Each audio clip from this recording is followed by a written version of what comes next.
I met a man here in Toronto. He was one that originally got me involved in studying this, Ray Stanford. And he told me if I didn't like the results I was getting in my life, that I was going to have to change me because they were my results. And he said, if you're going to change you, you're going to have to find out something about yourself. So I started to study myself. I found most people don't know who they are. They really don't. What do you mean? I mean, I know my name, I know my age, I know where I live. Yeah, that's not what you, else though. Is there? You know, that's what just size, it. If you ask the average person who they are, they'll give you their name. They'll say, I'm Bob Proctor, but I'm not. Bob and Proctor are two words. My parents give them to me. They're called names, but it's not me. It's my name. Then somebody will say, well, this is me, but this isn't me either. It's my body. Like you never phone down here to the studio and say, body won't be in today. It's sick. Okay. You know, we don't say am hand or am leg. It's my hand, my leg, my body, my name. Who am I? Well, that's an interesting question.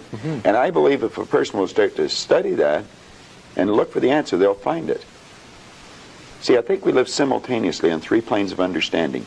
We're spiritual creatures, we have an intellect, and we live in physical bodies. Okay. But because we lack awareness or understanding of who we are, we're totally locked into a physical world, and we let things outside of us control us. 95% of the population are reacting to life. They're not really living at all. Okay, and would you call that one of the barriers to success? Oh, there's no question about it.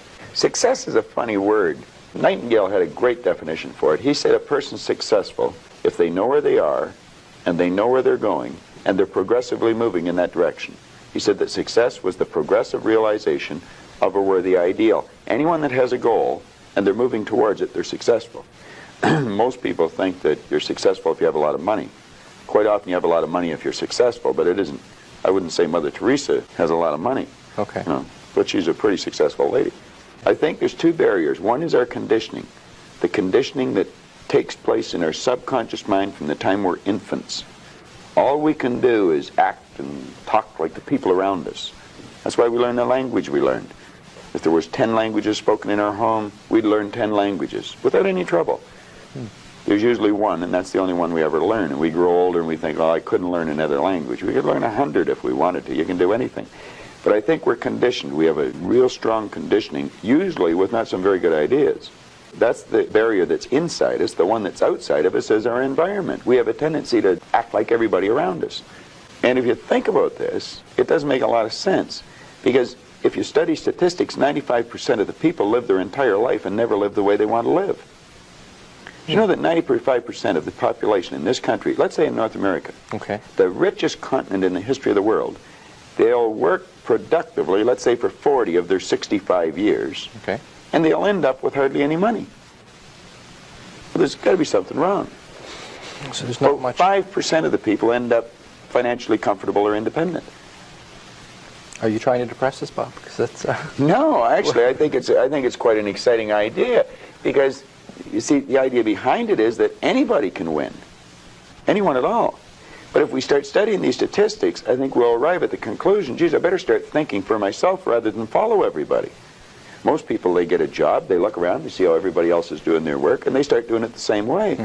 They should stop and think, I wonder if any of these people know what they're doing. You know, is there a better way to do it? But don't we have a need to fit in? I mean, we don't want to stand out, we don't want to get fired, we don't want to make waves. Exactly. Exactly. Just fall into line, you know, take a number, be like everybody around. You know, that'd be great in the animal kingdom, but human beings aren't supposed to live that way. I think we should make a few waves. We should maybe stand out, be different. Not for the sake of being different, but because we are different. We all think different thoughts. And I believe we should start to think and build images in our mind of what we'd like to do and then set out and do it. Emerson did that, Edison did that, Marconi did that, Samuel Morse did that, Buckminster Fuller did that. We could go on and on and on. They were different. They stood out. They made a few waves. You started with you saying you started with a search for yourself to try to find out more about yourself, and you were somewhat successful along the way. Well, I didn't start it like that in the beginning. I started out wanting a lot of money. I figured if I had enough money, I was going to cure all my problems. I found that that wasn't true. I earned a fair amount of problems or money, and I seemed to have more problems. But I after working at this for a few years, I decided that, the real answer is get to know yourself a little better. Okay. And I don't think you have to go off in the Himalayas and become a guru to... What did you do to learn about yourself? You said you went around as many seminars. I as you attended could. seminars. Okay. I went and listened to different speakers who taught something about the mind. I think the answer is in our mind if we'll start studying and trying to understand our mind. How does this non-physical part of my mind work? What happens when I think? Where do thoughts come from? How was this chair built? Somebody had to think. Thoughts are everywhere, and we pull thoughts into our mind and we build pictures or images in our mind. Okay. What we want to understand is that's a non-physical side of ourself that's doing that. If I can build an image of something in my mind, I'm quite capable of building a physical replica of it in my world. So if I build an image of me as a happy, relaxed person, I can live like that. If I build an image of myself as being prosperous, I can become prosperous. So if we think rich, we will be rich. Absolutely. We're already rich, just short of money. Okay, those of us that like to acquire more money Yeah. and or happiness or whatever we see success, those of us that want to reach the goals that we've set for ourselves, we do it first by... Well, the first thing you do is sit down and decide what you want. If it's money you want, how much money? Lots of money. Well, nobody knows how much lots is. Okay. So you've got to be specific. Okay. You write down on a card exactly what you want. And you carry that card around and read it often. Now, this is what I learned in this book, Think and Grow Rich, and it's what I teach in the seminars. I'll teach people how to set goals. But you decide exactly what you want. And then you start to think. Now, you're going to have thoughts come to your mind of why you can't get it. Mm-hmm. You have the ability in your conscious mind to reject that idea, kick it out of your mind. Thinking of why you can't do something is never going to do you any good. And keep thinking until you start to think of thoughts of how you can do it. And the way will be shown to you. It comes in the form of images in our mind. Think of how you can and not why you can't. Okay. So our first step is to set That's the some first goals step. and think about how we can go about reaching those goals. Exactly. And just think of how you can. Now, I would say before you get into that, you should get a good book and start to study it. Select a person who is already doing something that you'd like to do. Get to know that person. Mm-hmm. Go to the experts for advice. Don't ask the person next door, your mother, father, brother, or the guy that works beside you, because they don't necessarily know. There's no point in asking a person how to earn a lot of money if they're only earning $10,000 a year. They don't know. If they knew, they'd probably be earning a lot. It's like, don't go to a sick doctor if you want to get healthy. Okay. So you find someone that you can go to for advice. Get a real good book and lock into that book and start to study it. Like, I've had this one that looks like a Bible, but this is Napoleon Hill's book, Think and Grow Rich. I've been reading this thing now for 23 years. I'll probably read it for another 23 years. I got another good book that I brought over here today. It's called The Power of Your Subconscious Mind. Now, I'm not getting a commission for selling this. The author's dead now. He's been gone for a couple of years. But Dr. Joseph Murphy wrote this book, The Power of Your Subconscious Mind. And that's probably one of the best books that you're ever going to find, because you're going to learn something about your mind when you read this book. Okay. Now, I read a lot of books. I've got probably 1,000 books sitting in my den at home in my library. But the one that I carry it everywhere I go, and I read it all the time, is Think and Grow Rich. I never stop reading it. Now, where's the value for you to reread that and read Well, it? You must know it well enough that... I think I could probably recite it verbatim.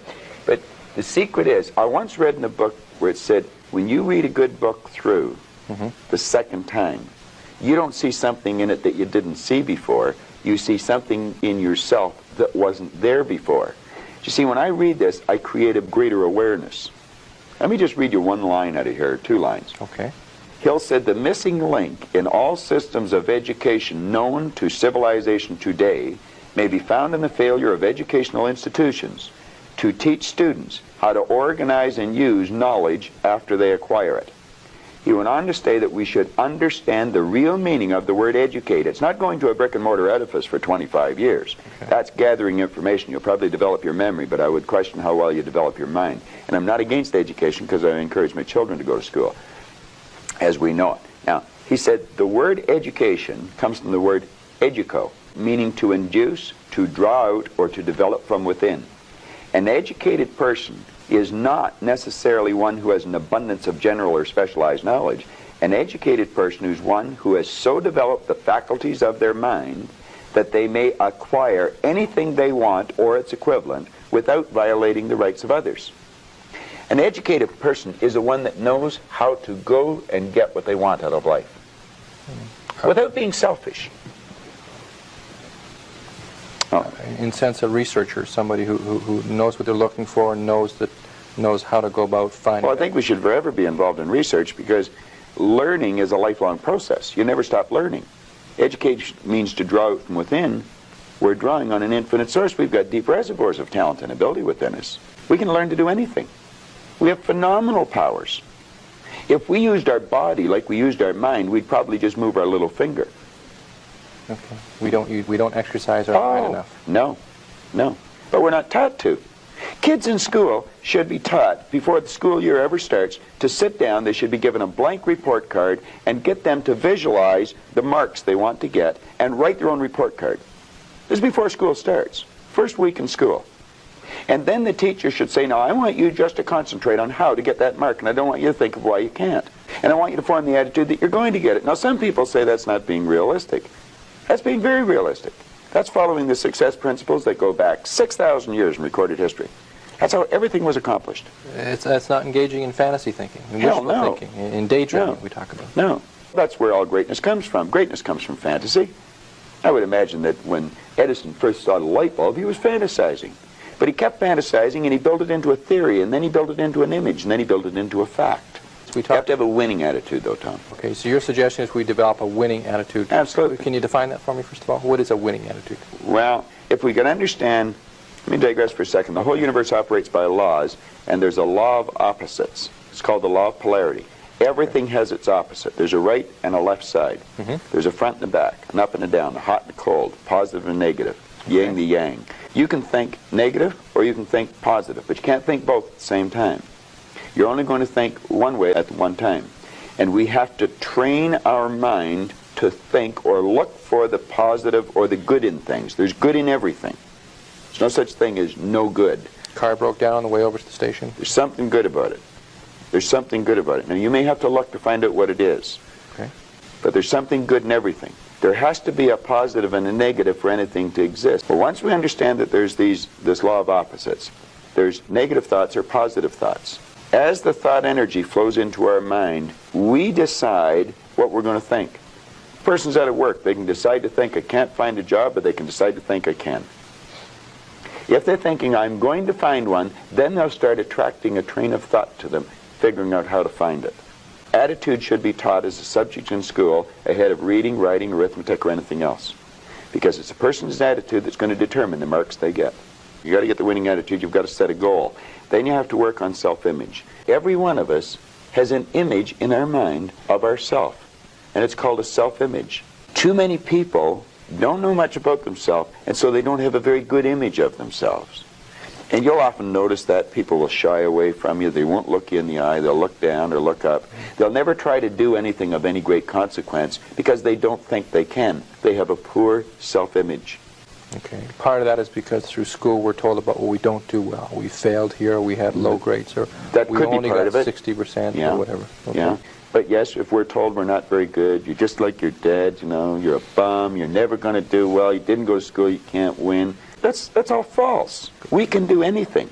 And we should be encouraging a child. Give them a pat in the back rather than a kick. Okay, what can we do? Our viewing audience right now, most of us walk around with some degree of a self-image. Is that fair to say? We all have a self-image. Okay, would you say most of us have a negative self-image to some degree? Well, let's say we can all improve our self-image. Okay. I don't care how good your image is, you can improve it. Okay, how can we improve it? Something specific. How can we go about making our self-image more positive? You know, you're getting into a whole day seminar. If I could give you just a simple tip on it, if a person would sit down and let their body relax, totally relax, Okay. and then start to visualize in their mind, see themselves the way they want to see themselves. We don't know how we want to. Relate it to something specific. Somebody we admire, maybe? Or Possibly. Somewhere we'd like to see ourselves down the road? Okay. Yeah.